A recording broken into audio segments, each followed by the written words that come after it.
go. So we practice. We practice. This is how it gets. This is how the whole thing gets better. Um, so this, so the bulletin starts talking about this, but the reason that we practice is so that we can kind of short circuit this perception, this view that we have of the world, that it is like we're separate from it, like we're probably in imminent danger, that there's all sorts of things going on that are not in our best interests. And so to go along with that, I'm going to do a little bit out of the Course in Miracles. This is right after lesson 240. The text portion that says, "What is the world?" And this is really important for this ongoing practice of meditation. To start to see things clearly, we need to understand that the world is false perception. That everything that we see that causes fear is a false perception. That it says it was born of error and has not left its source. So our perception of the world, whether or not you believe the world is real or not, really isn't important for the practice of this principle, because we all know that the way we see things is based on how we think. So like we've said many times, we could be experiencing what seems to be the same thing with a group of people, and every single person in the group will see it somewhat differently. And the reason that is because of our own perception. And our perception is based on past events and many times on future anticipation. And so that means that our perception is just a little bit different than the other person's, even though we may be at the same place at the same time. And so now the Course is postulating that the world itself is just as the Hindus did centuries ago, that the world itself is just an illusion, regardless of whether that's true. Now, my own belief is that that is true, but it doesn't really matter, because if I'm pursuing peace of mind, I need to understand that my perception is the thing that colors the world for me. So I can change my perception. And how we're going to change perception is by this practice, the practice of prayer and meditation. And that would be, like for people in recovery, we'd be talking about step 11. So the world is a false perception, is born of error and has not left its source. It will remain no longer than the thought that gave it birth is cherished. The thought that gives the world birth, the world we see, is that we are separate, that we are apart from God, our fellows, that we are these bodies in competition with other bodies. So our perception of the world as being a place where we really have to watch out, a place where it's uncertain and it's changing all the time. That perception will change when we quit thinking that we're separate. So when the thought of separation has been changed to one of true forgiveness, will the world be seen in quite another light, and one which leads to truth, where all the world must disappear and all its errors vanish. Now its source has gone and its effects are gone as well. So now it says something very controversial. And this is the thing that people get. So if we read the book of Genesis, it says God created the world. We need to remember that this is an allegory. This is a story that's trying to explain how all this came about. It is written by men, for men, with an agenda in mind as to, but really the thing is to explain. And we read it in those terms. We read it in terms of being a story that's to help us. It can be very helpful. If we think we need to read it as history, well, I'm not going to tell you what to believe. Through their perception too. Right, but yes, through their perception. But I don't want to tell you what to believe. I just tell you what I believe, and then you take what you want and leave the rest. But so that it's helpful when it's read as a spiritual writing that is for our benefit, that we're supposed to get a message from it. If we read it as history, we're probably going to get very confused because it continues to contradict itself as the Bible goes on. There's many contradictions, and so because it was written by different men with different agendas for different audiences all the way through. I mean, all the books were written for reasons. But so it says the world was made as an attack on God. So what it's saying here is the world we perceive, that we made it as an attack on God because at some level we wanted to be God by ourselves. We wanted to be God by ourselves. So we made the world we perceive. Now, this is not some conscious thought. So we're not thinking this way. It's not like these thoughts are like right in the front of our mind. This is under the surface, what's going on. So it symbolizes fear. And what is fear except love's absence? Thus the world was meant to be a place where God could not enter and where his son, daughter, could be apart from him. Here was perception born, for knowledge could not cause such insane thoughts. But eyes deceive and ears hear falsely. Now mistakes become quite possible, for certainty has gone. So here's the Buddhist practices like this. The Buddhist practice is, it's uncertain, isn't it? I mean, this is as simple as it is. It's uncertain, isn't it? We don't actually know what's going to happen. In the world, we don't know what's going to happen. And the other thing about the world is it's continually changing. Things are continually changing. So if we are not able to get ourselves quiet, that causes quite a bit of suffering. Because what our biology is telling us is seek pleasure, avoid pain. So we're in an environment where everything's changing all the time. It's uncertain as to what's going to happen. And so that itself generates fear. So we don't know. We don't know if we're going to get what we want, and we don't know if we're going to be able to avoid what we don't want. So just going with it, we're going to be pretty much suffering all the time. We just be running around suffering. But when we begin to practice this prayer and meditation, and I'll talk about that a little bit. So this practice of prayer first is thought is prayer. This is what I'm going to postulate right now. Every thought we have is a prayer. And you go, uh-oh, I don't like that idea. I don't like that idea. So sometimes we think that that the only prayers that we have are the thoughts that we direct right at God. As if, now I just want you to consider something. If you believe that you can think at God and then God receives that thought, why would you think that the other thoughts would not be received? It really, I mean, I don't know, because they're the same, they're really the kind of the same function, right? Except that you're trying to send it. And the issue is that we've considered that prayer is some sort of directed communication with God, and perhaps that anything else going on in our heads is not being broadcast.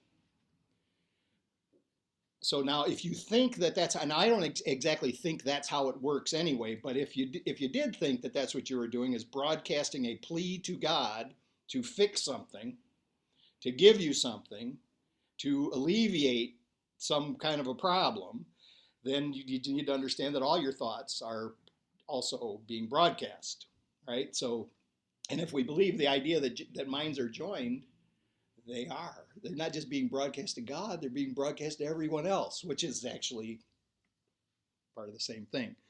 So, so knowing that if we think about this idea that thought is prayer and that all thought is prayer, then part of our practice becomes just changing our thoughts. So so if we think about this, the thoughts that I wouldn't want being broadcast to God or to other people, those would be the thoughts that I would probably want to change. And again, this is a practice. And it's a practice that it's a hard practice. And it seems almost overwhelming because it seems to us as if thoughts come unbidden. Like all of a sudden it's just there. And in a way they do, because we don't see the underlying things that are happening that generate a lot of these thoughts.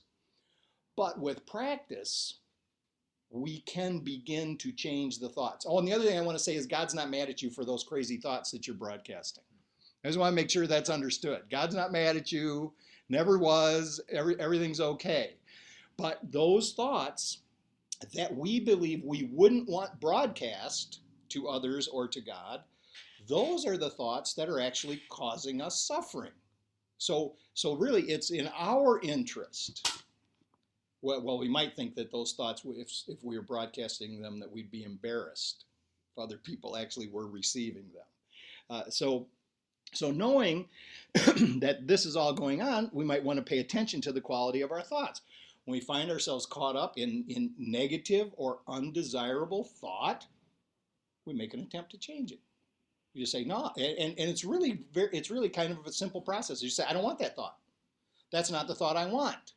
And then go to that inside saying, I want a replacement. My practice is I ask the Holy Spirit to give me another thought.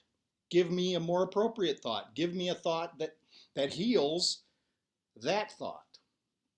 So I'm doing that a lot. Just telling you. So this is a daily practice, but also it's the practice of any given moment. So it's a daily, we can think of our prayers as daily. I'm going to sit down and I'm going to have some spiritual thought for 5 minutes. Okay, that's a good practice. So I mean, a lot of people have time that they set aside that they just pray, that's what they do. It's a good practice. But what's more important is the stuff moment by moment. When I see that I'm going down a path that I don't want to go down, that I want to change it. I want to change these thoughts now. So because the problem is we're always thinking. And that is the problem. This is like the big problem. We're always thinking. And so this practice, though, we're going to talk about a little bit more. The practice is going to free us from that state which we have been in, which is always thinking. So we're always praying because we're always thinking, which means that as long as we're thinking, we have an opportunity to practice with every single thought. So then we get to this next thing, which is what we started to do in the meditation, is this practice of meditation. So first I'm just going to cover this, that meditation can happen anytime, any place, when we're doing pretty much anything, is if we just try to still the mind, try to calm ourselves down. So if the Buddhists put forward this idea of the 4 positions, right? We're standing, we're sitting, we're lying down, we're walking. Okay, so these 4, that there's meditation can happen in any of them. We're used to thinking about meditation as sitting. And I mean, it's even quite common to hear people use the phrase sitting practice. That we sit and we meditate. But really, we can be meditating in any position, however, wherever we are, whatever we're doing. And last week we did the meditation, the driving meditation, where we get in the car and we get quiet, right? Don't close your eyes though. So we get in the car and we take 3 breaths. Before we start the car. Take 3 breaths. You can't even believe the change that happens. Because when we go to get in the car, we are like intent. We're on a mission. We're doing, and we got to get there, right? So if we start with 3 breaths before we even start the car, it changes the whole mood. It changes everything. And then the whole idea is to go out onto the road and be totally aware of what's happening while we're driving.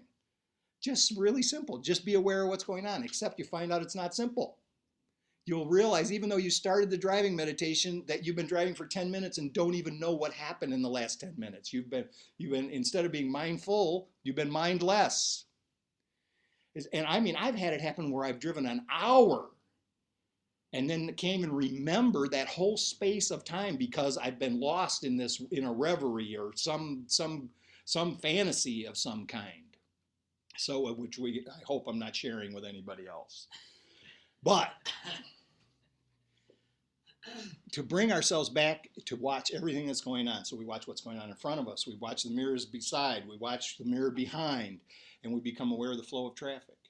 And part of the meditation is to facilitate the flow of traffic, to not interfere with the flow of traffic. I always think about it. It's my job. This may not be sound in some ways, but for the purposes of the meditation, it is. My job is to make sure the guy behind me gets through the light as well as myself.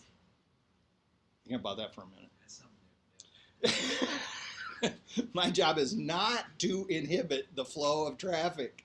And so you pay attention. Sometimes there's people in the car with you, and you got to talk to them. I know sometimes it's annoying that you have to talk to them, but you can still meditate. You can still be aware of everything that's going on and still have the conversation with the other person. But this whole idea is to keep awareness going. This is the practice, to be aware of what's happening all the time. Person who's talking to you in the car, you could be aware of a lot of things about what they're saying that are more than just the words that are being spoken. And at the same time, still be aware of everything that's going on around the car. So that's just one practice. So meditation goes on. You just be standing. I'm at the grocery store. I'm standing in line. Now I've got a choice here. I can be annoyed, impatient, upset. I can be watching what the person in front of me, that they have put 25 items on the belt that clearly says no more than 14. So I can notice all of that. I can be annoyed at their conversations, or I can be quiet. I can be quiet and be aware of what's happening and watch for opportunities to be of service. At the least, I can say, in my mind, I can say, may you be happy. May you be at peace. May you be free from suffering. Rather than saying, I wish you'd get the hell out of my way. What are you doing? You're trying to bring some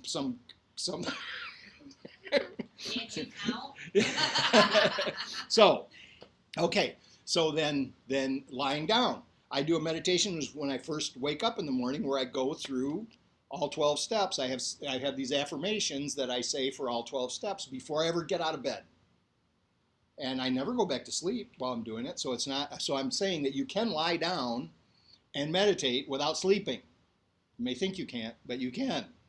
So then I get up and I do the sitting meditation. And so sitting, we'll talk about that. So practicing meditation. First we breathe. Then we still the mind. Then we become aware of higher consciousness. And as I said in the meditation, it may not happen the first time. It won't happen the first time. I'm sorry. It won't happen the first time. It won't happen the second. It won't happen for some time. All of a sudden, unexpectedly, it will happen. Where the mind will still. And you'll realize, and then after an interval, you'll realize that there has been like 10 minutes has passed and you didn't have any thoughts.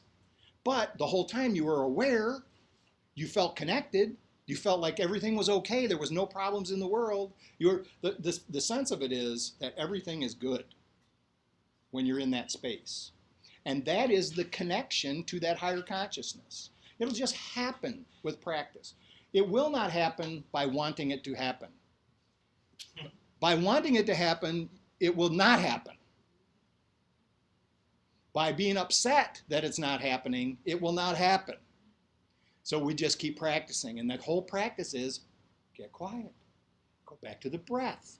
Just settle down. It's going to happen. It's just going to take time. And it will. It will happen. So we watch the breath. We feel the breath. We know the breath.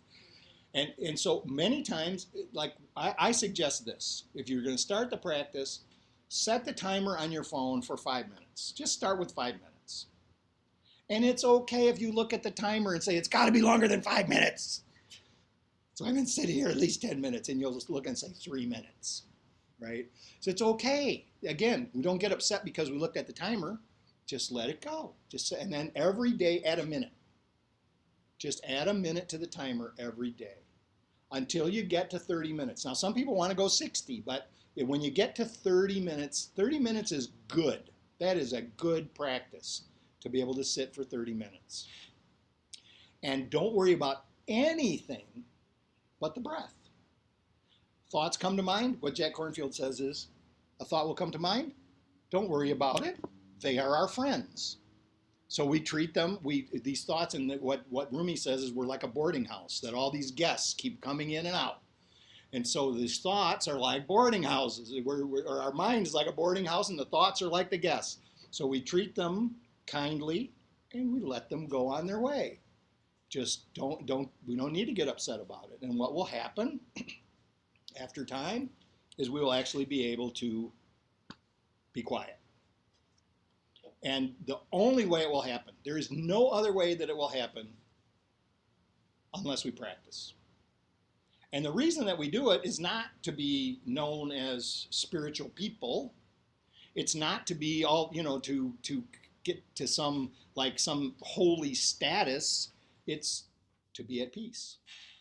It's to be at peace so that we can live and move in the world in a way that's helpful to others, because that is the thing that actually is going to give us fulfillment in life. Not the other stuff, not searching around for material things. So we should do November 5th, I think. So to be at peace. This idea of establishing this state of mind so that we can be at peace, to release these vain imaginings.